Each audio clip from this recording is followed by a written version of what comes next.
Adding symbols and metaphors. We're just going to touch on this. We spent quite a bit of time on this in the longer workshop. Metaphors and symbols really help tell your story visually in a way that everyone gets it on a universal level. So I give you a list of hundreds of metaphors and symbols that you can use to layer into your story, and you get a really good sense of what your story is about with the theme. You can use metaphors and symbols to show character traits or all sorts of things. So a metaphor is an action or a sound that represents something else, such as a character blowing out a candle to show the death of a loved one. So that's a character doing something, that's an action. A symbol is a thing or object that represents something else, such as the candle being in the shape of a ballerina to show how graceful maybe the dead person was in life. So that would be a symbol. What types of symbolic activities, props, music, sounds, colors, words, dialogue, fables told in the story? You could have a character tell a metaphoric story, maybe an Aesop fable, or you could make up a fable.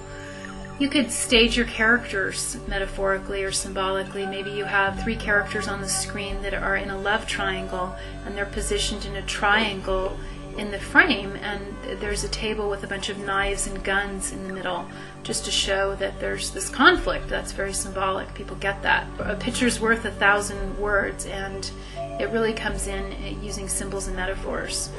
Even the cars people drive, they do a lot with that in films and TV shows, tell us who those people are in a way. If they're driving a Hummer, you think differently about them than if they're driving a pickup truck or a black Mercedes, or they ride a motorcycle. You get a different feel for those. So shown here is a combination of a number symbol and an animal symbol. This is Sleipnir, the legendary 8-legged horse ridden by Odin in Norse mythology. And this combines 2 different symbols. So 8 legs.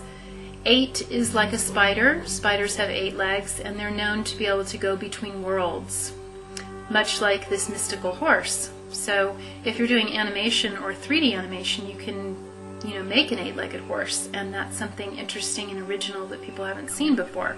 So I encourage you to think of your symbols and metaphors for animation too, if you're doing one of those types of films. So here are some ideas to get you started. There's a much longer list in your workbook with the object or action and what it might mean, and this will give you a sense of how to include these in your stories. And a lot of times if you're not sure what a symbol or object means, just think of it like a sunflower. What do you think of? They're kind of regal, and they're big, and they're gold, they're solar, they're hopeful, they're beautiful. They have this quality about them of strength, and they're tall. So those are the types of adjectives you'd use to describe a sunflower, which is a good way to get to the symbolic characteristics of it. But certain things are cultural too. So if you had a shot of a black crow in a tree with snow all around in the winter, that would communicate death, because black crows, they're black, that's death-like. The crow is often associated with eating dead things. They're also magical and have a lot of supernatural connotations to them when you see a crow. Maybe with this crow sitting in a tree in the winter, maybe it's almost nighttime. So nighttime, time of day, is a type of symbol where certain things happen at night that don't happen in the morning maybe.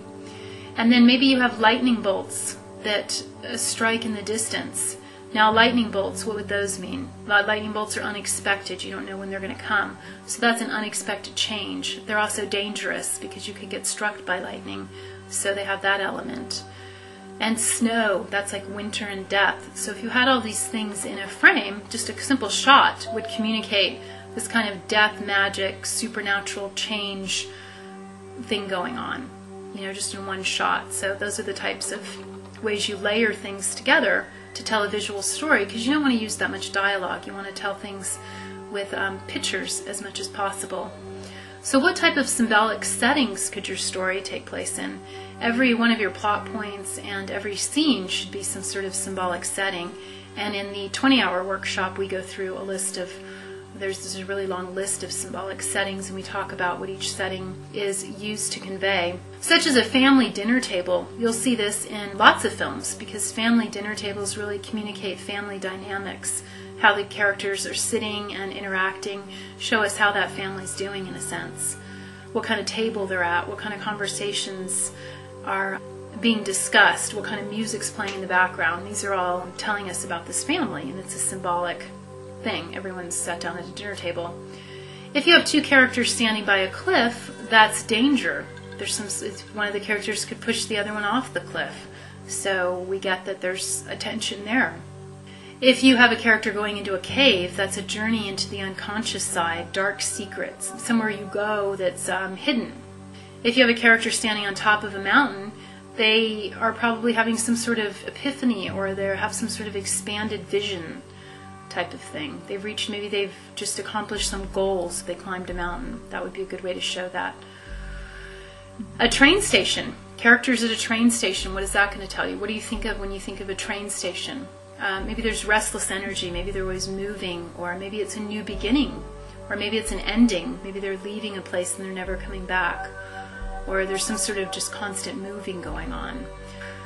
Take a moment now to choose some symbolic locations, or just some straight symbols or metaphors for your story. And these things can also change throughout the story, and we talk a lot more about this in the longer workshop. But for instance, in the movie Braveheart, Mel Gibson's character, as a little boy, when he goes to his family's funeral because they've all been killed by these people, this little girl comes up and gives him a purple star thistle flower, which becomes a symbol that's used throughout the whole story.